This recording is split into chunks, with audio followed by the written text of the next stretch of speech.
오직 너 하나님의 사람아 이것들을 피하고 의와 경건과 믿음과 사랑과 인내와 온유를 따르며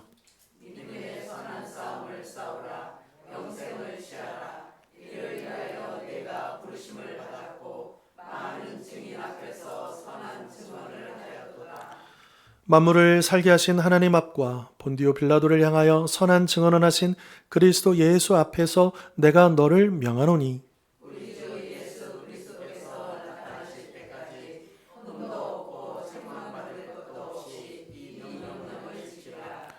기약이 이르면 하나님이 그의 나타나심을 보이시리니 하나님은 복되시고 유일하신 주권자이시며 만왕의 왕이시며 만주의 주시오.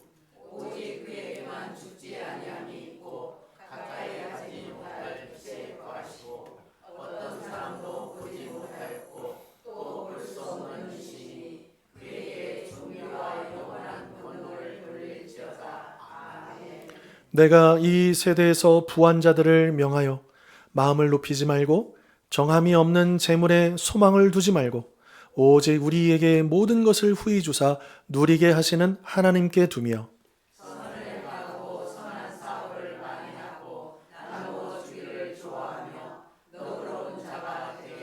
같이 읽겠습니다. 이것이 장래에 자기를 위하여 좋은 터를 쌓아 참된 생명을 취하는 것이니라. 아멘.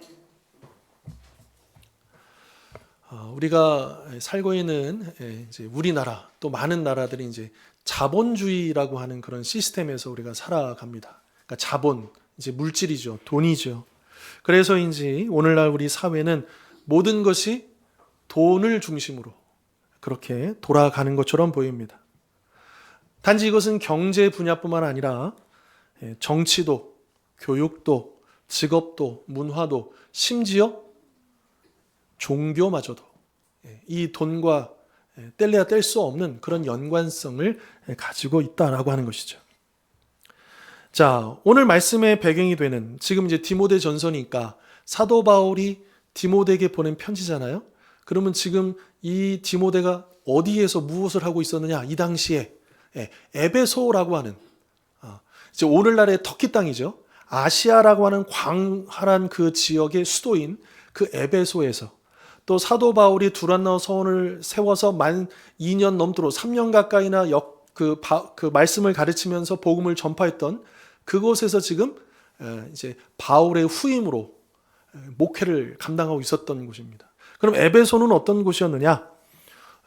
이 에베소는 당시 아시아 지역의 수도였다고 말씀드렸고요. 최대 무역항입니다. 그러니까 돈이 많이 오가는 곳이에요. 그래서 돈과 물질이 풍요가 넘치는 그런 도시였다. 그러다 보니까 사람들은 자연스럽게 부를 숭배하고 또 이제 에베소라고 하는 그런 영향 속에서 세워진 교회들도 그 사이에 거짓 교사들이 여러분 그 사도 바울이 사도행전을 읽어보면 그런 장면이 있어요. 사도 바울이 이제 예루살렘으로 급하게 가다 보니까 마지막 3차 전도여행을 마치고 돌아갈 때 에베소에 들리지 못하고 밀레도에서 에베소 장로들을 초대합니다. 그래서 이제 장로들에게 마지막으로 이 에베소 사역을 부탁하면서 내가 떠나고 나면 그 거짓 이리들, 거짓 교사들이 와서 너희들을 유혹할 것이다라는 이야기를 합니다. 실제로 이 에베소 교회 그런 거짓 교사들이 틈타서 이 디모데 전후서를 읽어보면 그 거짓 교사들이 어떤 활동을 했는지를 우리가 추정해 볼 수가 있거든요. 근데 이 거짓 교사들이 성도들에게 이 경건을 돈벌이 수단으로 삼으라고 가르쳤고 그리고 오늘날로 얘기하면 이런 거예요. 야, 믿음 생활 잘하면 돈도 벌고 건강도 그러니까 잘 되는 복 받는다는 거예요. 그러니까 예수 그리스도의 십자가의 복음이 아닌 다른 복음을 가르치는 그런 혼란함 가운데 있었다라고 하는 거죠. 그래서 사도 바울은 이런 상황을 염두하고 자신의 참 아들이자 또 이 당시에 에베소의 목회자였던 디모데에게 아주 중요한 편지를 썼던 것입니다. 그리고 이 편지를 통해서 그의 아들 디모데는 물론 그리고 오늘 우리에게 아주 중요한 질문을 던지고 있다라고 하는 거죠. 그 질문은 무엇이냐? 지금 우리가 과연 어떤 길을 가고 있느냐를 묻고 있는 거예요. 두 개의 길이 있는데 하나는 이 세상이 말하는 성공의 길이고 부요한 길이고 행복한 길이고 또 하나는 하나님께서 보여주신 생명의 길이다라고 하는 것입니다. 오늘 우리가 이 말씀을 통해서 지금까지 달려왔던 우리의 삶의 방향을 다시 한 번 더 점검하고 이 세상이 말하는 그 성공의 길이 아니라 영원한 하나님 나라의 그 가치를 바라보는, 그래서 그렇게 방향을 새롭게 또한 그렇게 다잡는 은혜의 시간이 되실 수 있기를 바랍니다. 자, 오늘 보면 우리가 11절부터 이렇게 읽었는데요. 사실은 이 11절을 이해하기 위해서는 그 앞에 있었던 단락 3절부터 10절까지의 내용을 이해를 좀 할 필요가 있습니다. 왜냐하면 이제 11절에 보면 그러니까 이것들이 그 앞에 있는 무언가를 이야기하는 거죠. 그 앞에 있는 내용이 뭐였냐면 경고였습니다. 특별히 10절 보실까요? 10절. 어떤 경고였느냐? 돈을 사랑함이 일만 악의 뿌리가 되나니 이것을 탐내는 자들은 미혹을 받아 믿음에서 떠나 많은 근심으로써 자기를 찔렀도다. 자, 돈을 사랑하는 것이 뭐의 뿌리라고요? 네. 모든 악의 뿌리는, 모든 문제는 다 어디서 나오느냐? 돈을 사랑하는. 정확하게 말하면 돈에서 나오는 게 아니고 돈을 사랑하는 데서 나온다는 거예요. 우리가 좀 구별할 필요가 있죠. 돈 자체가 악하다는 게 아니에요. 사실 돈은요, 아주 유용합니다. 필요한 도구입니다. 그런데 문제는 뭐냐 하면 우리 마음이 그 돈을 사랑하고 탐내기 시작할 때, 그때 우리가 그 돈에 사로잡힌다라고 하는 거죠. 돈이 우리의 주인이 된다라고 하는 거죠. 그래서 그 돈이 우리를 미혹하고 우리로 하여금 믿음에서 어떻게 한대요? 떠나게 한다는 거예요. 그 결과 수많은 근심과 고통으로 우리 자신을 찌르게 될 것이다 라고 하는 무서운 경고인 것이죠. 그리고 나서 이 경고 직후의 11절은 이렇게 시작하죠. 오직 너 하나님의 사람아 이것들을 피하고. 바로 이것들이 이제 그 돈을 향한, 이 물질을 향한, 세상을 향한, 부요함을 향한 우리의 탐심, 우리의 욕심들을 이야기하고 있다라고 하는 거죠. 자, 그런데 먼저 우리가 주목해야 될 표현은 뭐냐면 지금 디모데를 또 우리를 사도 바울이 무엇라고 부르고 있냐면 너 누구의 사람이요? 하나님의 사람이라는 거예요. 우리가 다른 사람도 아니고 하나님 나라의 거룩한 사람이라고 그렇게 부르고 있다라고 하는 거죠. 이 부르심은 얼마나 영광스러운 부르심입니까? 이 세상 사람들과는 구별되어 하나님께 속한 자, 하나님의 소유된 백성으로서 하나님의 사람이라고 하는 이 뜻에는 이 세상의 가치관을 따라 사는 사람이 아니라 하나님의 뜻을 따라 사는 사람이 되라라고 하는 것이죠. 한마디로 말하면 하나님의 사람답게 살아야 한다라고 하는 겁니다. 우리 늘 고민할 필요가 있습니다. 하나님 사람답게 사는 게 뭘까? 하나님 사람답게 살기 위해서는 우리가 어떻게 말하고 어떻게 행동해야 하는가? 우리를 하나님의 사람이라고 하는 그 기준에서 점검하고 돌아볼 필요가 있겠다라고 하는 거죠. 자, 그렇다고 한다면 우리가 하나님의 사람으로서 살아가기 위해서 어떻게 해야 하는지 오늘 본문은 우리에게 몇 가지를 이야기해 주십니다.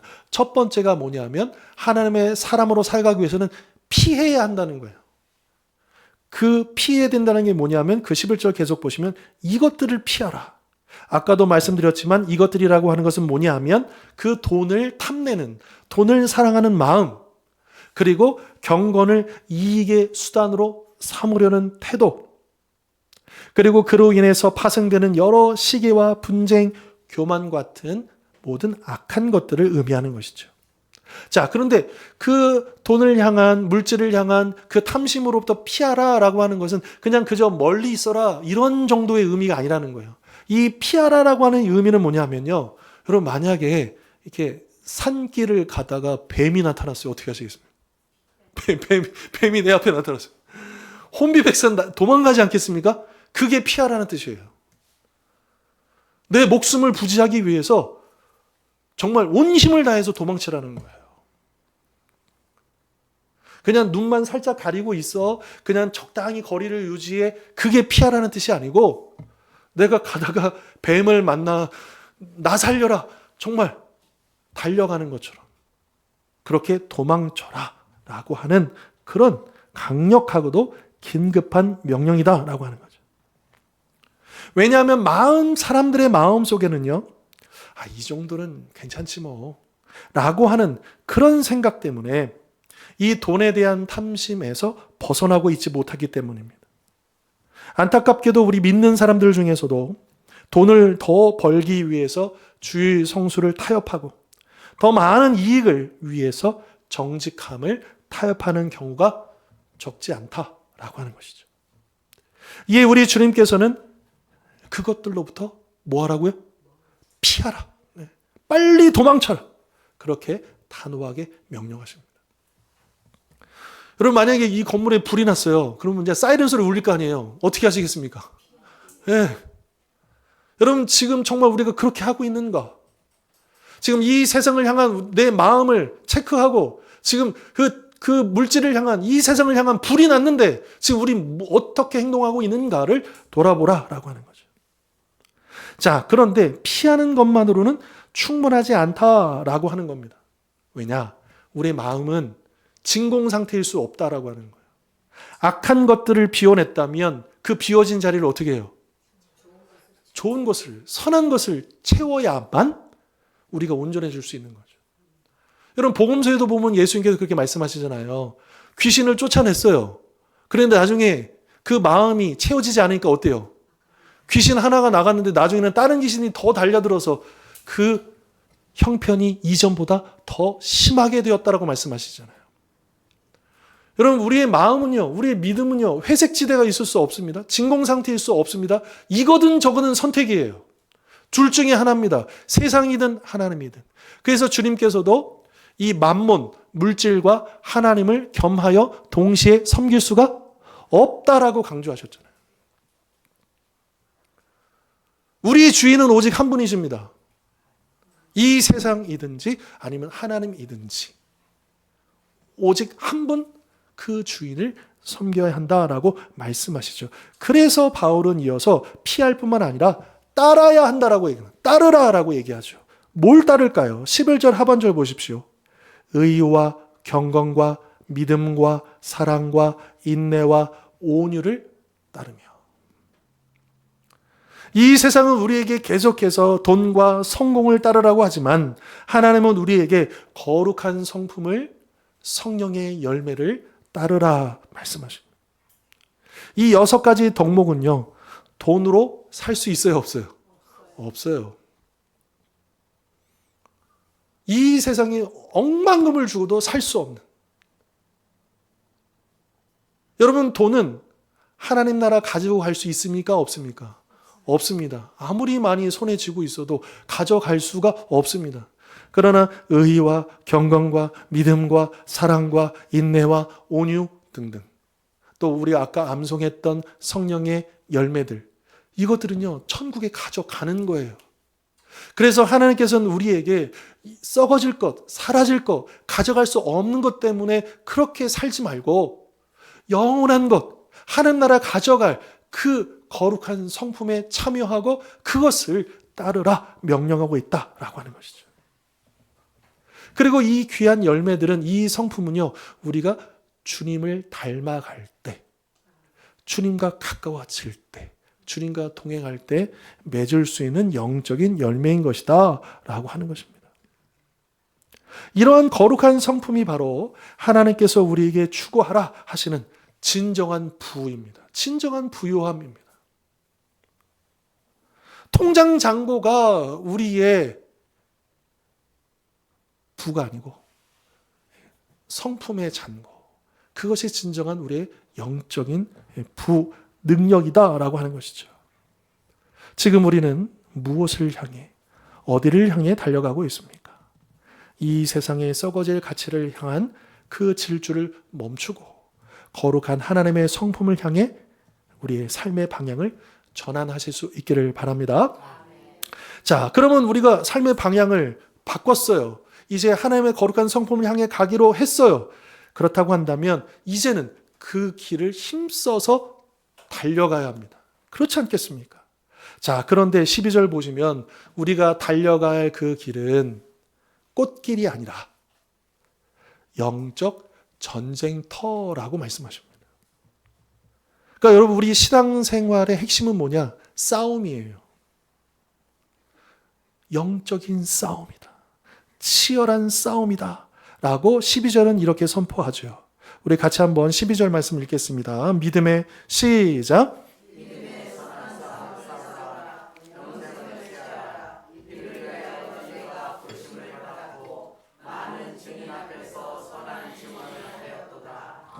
아멘. 우리가 하나님의 사람으로서 살아가기 위해서 아까 첫 번째로 피하고 따르라고 했잖아요. 이 악한 것들을 피하고 거룩한 것을 우리가 따라야 된다고 말씀드렸는데, 이제 그 다음 단계가 뭐냐 하면 이제 우리는 그 길을 가면서 치열하게 싸우고 취해야 된다라고 하는 거예요. 먼저 믿음의 선한 싸움을 싸우라고 말씀하십니다. 여러분, 우리 신앙생활은요, 이렇게 유람선을 타고 행복해라 이렇게 가는 게 아닙니다. 그게 신앙생활이 아닙니다. 이 신앙생활은 거친 파도를 헤치고 적과의 전투를 하는 점투함에 타고 있는 그런 것과 같다라고 하는 것이죠. 왜냐하면 우리를 끊임없이 넘어뜨리려는 사탄의 유혹과 싸워야 하기 때문인 것입니다. 여러분, 우리는 날마다 경험합니다. 우리의 삶 속에서 끊임없이 이 세상의 물질주의 가치관과 싸우고 있죠. 무엇보다도 우리 안에 여전히 남아있는 죄의 본성과 우리는 싸우고 있습니다. 여러분, 이 영적인 싸움이 우리 신앙생활의 실체라고요.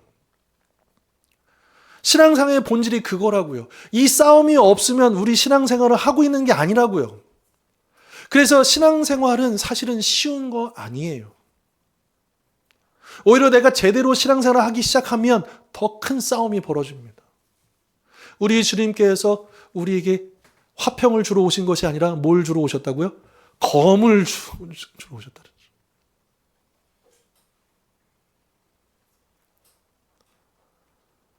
요한계시록이 그리고 있는 교회의 모습은 전투하는 교회입니다. 그래서 계속 약속하죠. 이기는 자는 이런 약속. 그러니까 이기는 자라고 하는 그런 표현이 나오는 것 자체가 뭐냐? 교회는 싸우는 곳이다. 이 세상과 싸우는 곳이다.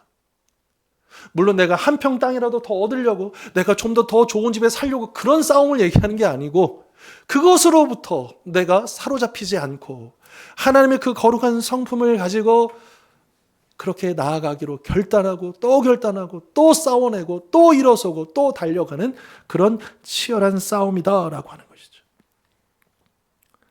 이처럼 편안함에 안주하려는 게으름, 더 많이 가지려는 탐심, 남을 미워하는 마음, 매일 치열하게 그것과 싸우는 것이 바로 신앙생활이다라고 하는 겁니다. 정해진 시간에 와서 예배하고 또 봉사하고 또 교제하고, 이게 신앙생활의 전부가 아니고요. 진짜 신앙생활은, 진짜 예배는 매일매일 내 삶의 자리에서 벌어지는 것 아닙니까? 이루어지는 것 아닙니까? 그것이 진짜 우리의 신앙생활이다라고 하는 것이죠. 그런데 이 싸움은요, 우리를 지치게 하고 죽게 하는 싸움이 아니고요, 우리를 살리는 선한 싸움입니다. 믿음의 선한 싸움을 싸우라고 말씀하시잖아요. 그러니까 이 싸움의 이 특징을 얘기해 주는 거예요. 여러분, 우리가 막 싸우면 지치고 힘들 거라고 생각하지만, 그러나 이것은 그 싸움으로 인해서 우리를 살리고 우리를 깨우고 우리를 하나님 앞에 세워주는 그런 선한 싸움이다라고 하는 것이죠. 그런데 우리는 향방 없이 달려가는 자가 아니에요. 분명한 목표가 있습니다. 왜 싸울까요? 그것은 바로 영생을 취하기 위함입니다. 우리의 싸움은요, 이 세상의 그런 것들이 아니고 영원한 생명을 취하기 위한, 얻기 위한 싸움이다라고 하는 것이죠. 그래서 이 12절에서 영생을 취하라 했을 때 이 취하다라고 하는 것은 꽉 붙들다라고 하는 것입니다. 이것이 내 생명줄인 줄 알고 이거 놓으면 난 죽는다, 이런 심정으로 꽉 붙드는 것, 그것이 바로 취하는 것입니다. 많은 사람들이 영생을 그저 죽어서 천국 가는 티켓 정도로만 생각합니다. 그러나 성경이 말씀하시는 영생은 그냥 양적으로만 영원한 것이 아니라 질적으로 우리는 상상도 할 수 없는, 이 세상에서 맛볼 수 없는 전혀 다른 차원의 하나님의 풍성한 생명인 것을 말해주고 있는 것이죠. 그런데 더 놀라운 것은 그 영생이 그 마지막 때 그 하나님 나라 가서만 누리는 것이 아니라 지금 이 땅에서 현재 우리의 삶 속에서 그것을 누릴 수 있다라고 하는 것입니다. 자, 그럼 우리가 그 하나님의 영원한 생명을 어떻게 누릴 수 있을까요?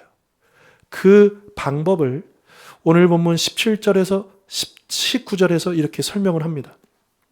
바울이 부한 자들에게 권면하는 내용이죠. 내가 가진 재물에 소망을 두지 말고 오직 하나님께 두며 선을 행하고 선한 사업을 많이 하고 나누어 주기를 좋아하며 너그러운 자가 되라 라고 하는 것입니다. 그래서 19절 보시면 이것이 장래에 누구를 위하여? 자기를 위하여 좋은 터를 쌓아 참된 생명을 취하는 것이니라. 자, 12절에서 영생을 취하라고 했잖아요. 그러고 나서 19절에서 방금 참된 생명을 취한다라고 했잖아요. 이게 이 영생과 참된 생명이 같은 말이에요. 같은 의미입니다. 같은 것을 가리키는 것입니다.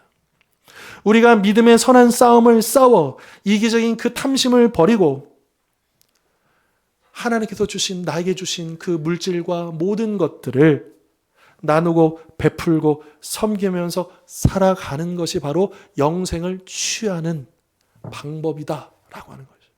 하나님 나라의 그 축복을 날마다 경험하는 방법이 뭐냐? 자꾸 흘려보내는, 나를 위해서 쌓아놓는 것이 아니라 하나님을 위해서 나를 통하여. 그러니까 우리가 늘 잊지 말아야 될 것. 하나님이 나에게 주신 축복은요, 나를 위해서가 아니고 나를 통해서 무언가 하시기를 원하신다는 거예요. 그게 은혜예요. 하나님의 은혜는 나만 독점하는 게 아닙니다. 그 은혜는, 그 축복은 내 거야. 그거는 특혜지 은혜가 아닙니다. 하나님이 우리 주신 이 구원의 놀라운 은혜, 또 우리에게 건강을 주시고 물질을 주시고 시간을 주시고 또 모든 것을 허락해 주신 그 모든 은혜들은 특혜로 주신 게 아니라 하나님께서 기뻐하시는 그 일들 위해 사용하라고 주신 진정한 은혜인 줄 믿습니다.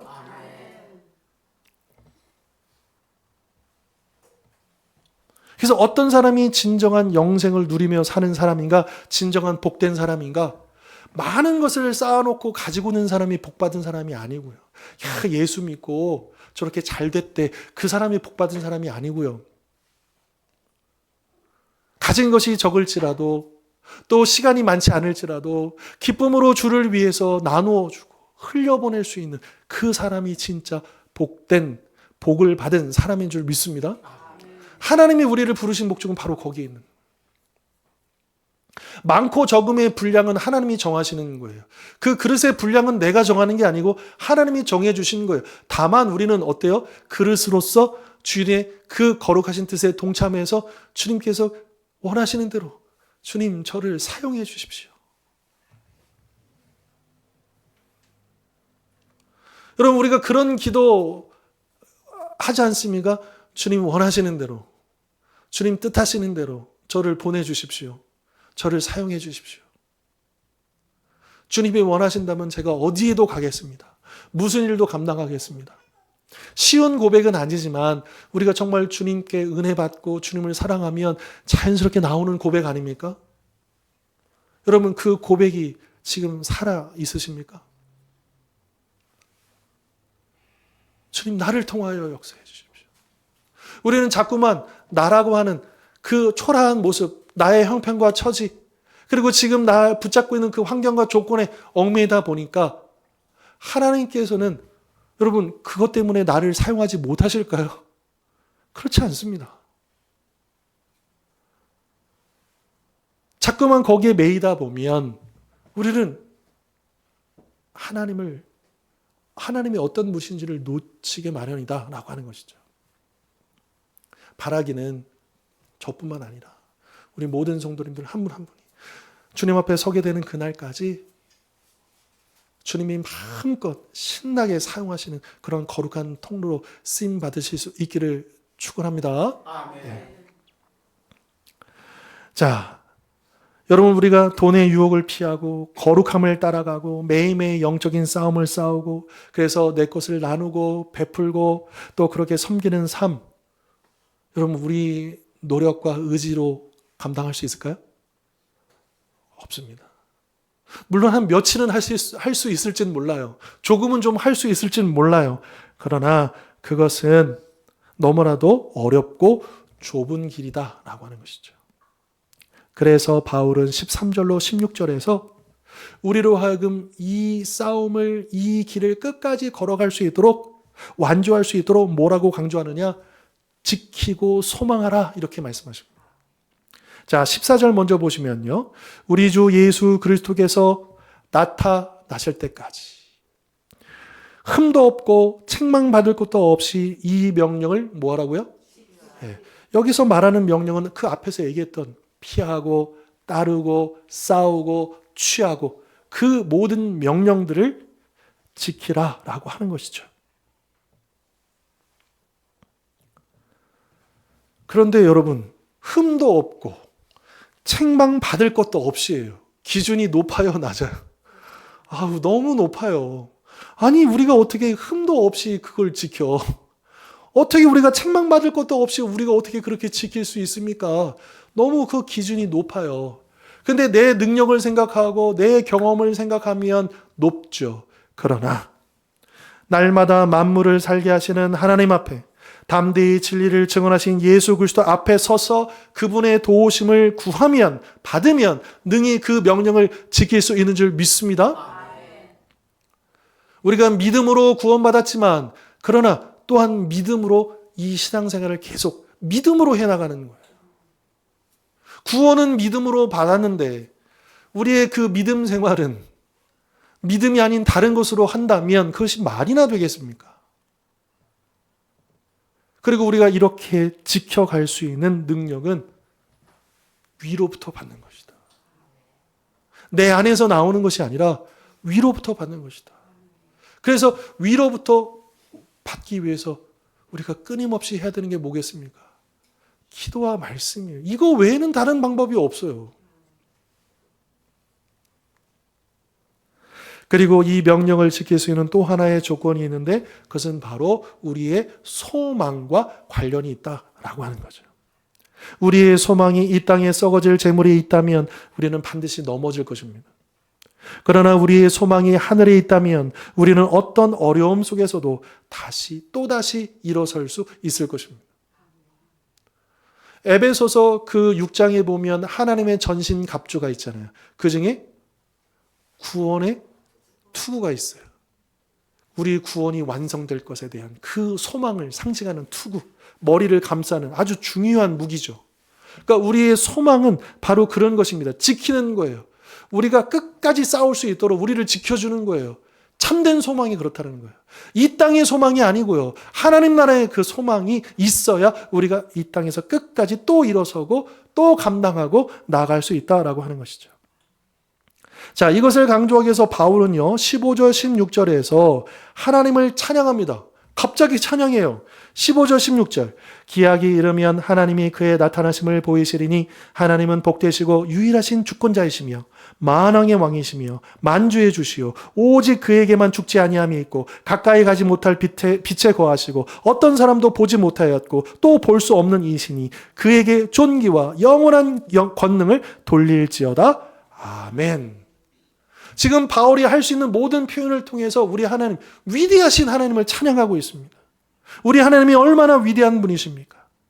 이 세상의 모든 왕과 권력자들을 다스리시는 만왕의 왕이시고 영원히 죽지 않는 불멸의 존재이시며 감히 인간이 가까이 갈 수도 없는 거룩한 빛에 거하시는 분, 그분이 바로 우리가 믿고 소망하는 하나님이십니다. 그러면 왜 바울은 여기서 갑자기 그 위대하신 하나님을 찬양하고 있을까요? 그것은 우리가 그토록 집착하는 이 돈이라는 것이 이 위대하신 이 하나님 앞에서 얼마나 작고 초라한 것인지를 깨닫게 하기 위해서 지금 이렇게 위대하신 하나님을 제시하고 있다라고 하는 거죠. 어떤 광부가 있습니다. 이 광부가요, 열심히 캐가지고 주먹만한 금을 캤어요. 주먹만한 이 금을 발견했어요. 이야, 얼마나 기쁘겠습니까? 세상 전부를 얻은 것처럼 기쁘지 않겠습니까? 그런데 누군가 와서 그러한 금덩어들이 잔뜩 쌓여있는 금광산을 보여준다면 이 광부의 손에 들려있는 이 금덩어리 하나는 아무것도 아니죠. 지금 저기에 가면 이런 금덩어들이 잔뜩 쌓여있는데 이거 아무것도 아닌 겁니다. 내려놓을 수 있는 거죠. 마찬가지로 우리가 만왕의 왕이신 하나님의 위대하심과 그 영광의 빛을 제대로 보기만 한다면 이 세상의 돈과 명예는 그 빛을 금세 잃어버리게 될 것이다 라고 하는 것이죠. 여러분, 우리가 왜 자꾸 세상에 기웃거리느냐, 세상의 영광에 취하느냐, 하나님의 위대하심을 제대로 맛보지 못했기 때문입니다. 하늘을 제대로 보지 못했기 때문에 겨우 이 세상에 있는 것이 가장 높은 것 같고 가장 좋은 것 같고 거기에 매인다라고 하는 거예요. 진짜는 보지 못했기 때문에 그저 가짜에서 대리만족을 누리고 거기에서 허우적거리고 있다라고 하는 것입니다. 우리를 돌아보면서 우리가 자꾸 지금 어디에서 기쁨을 구하는가를 한번 체크해 보십시오. 신령한 하나님의 그 은혜 가운데서 그 기쁨을 누리고 있느냐, 아니면 이 세상의 소소한 그런 즐거움들, 이 세상의 헛된 그 욕망들의 그 기쁨을 기대하고 있는가? 만약에 그렇다면 우리는 정말 하나님 나라에 대해서 아무것도 모르는 것입니다. 하나님을 만나본 것이 아닌 것입니다. 진짜를 경험한 것이 아닙니다. 우리는 상상도 할 수 없고 우리는 경험해 볼 수 없는 놀라운 은혜가 아직도 차고 넘칩니다. 지금까지도 엄청난 은혜를 경험했지만, 신비한 하나님의 놀라운 은혜를 우리가 경험했지만 아직도 우리가 풀어보지 못한 그 하나님의 선물 보따리가 잔뜩 쌓여 있다라고 하는 거죠. 우리가 구하기만 하면 받을 수 있는, 우리가 나아가기만 하면, 사모하기만 하면 부어주실 그 하나님의 은혜의 창고가 지금 가득 쌓여 있는데 우리가 구하지 않고 사모하지 않고 바라보지 않으면서 그저 땅에 떨어진 것들만 바라보면서 거기에 만족하고 남이 씹던 껌을 씹듯이 그저 그런 이 세상에 단물 빠진 것들에 우리의 인생을 낭비하고 있지 않은가 돌아볼 필요가 있겠다라고 하는 것입니다. 그래서 우리의 소망이 이 땅에 썩어질 재물이 아니라 영원하신 위대하신 하나님께 고정될 때 우리는 비로소 돈의 노예에서 벗어나 자유를 얻고 믿음의 선한 싸움을 끝까지 싸워나갈 힘을 얻게 되는 줄 믿습니다. 오늘 말씀을 정리하겠습니다. 오늘 본문의 말씀은 우리에게 하나님의 사람으로서 무엇을 위해 그리고 어떻게 살아가고 계십니까? 라고 묻고 있습니다. 이 세상의 길은 넓고 쉬워 보입니다. 더 많이 소유하고 더 높이 올라가라 우리를 부추깁니다. 그러나 10절의 말씀처럼 그 길의 끝은 많은 근심과 파멸이다 라고 분명하게 경고하고 있습니다. 그런데 하나님의 길은 좁고 어려워 보입니다. 왜냐하면 세상의 가치를 피하고 하나님의 거룩한 성품을 따르며 이기심과 탐욕에 맞서 날마다 믿음의 선한 싸움을 싸우고 나누어 주기를 힘쓰라 하시기 때문이죠. 그래서 우리의 소망을 땅이 아닌 하늘에 정함이 없는 재물이 아닌 모든 것을 후히 주사 누리게 하시는 하나님께 두라 하신 것입니다. 그럴 때 우리는 비로소 이 땅의 재물을 목적이 아닌 도구로 사용하여 이웃에게 나누고 베풀며 참된 생명을, 참된 영생을 누리는 복된 삶을 살 수 있게 되는 줄 믿습니다.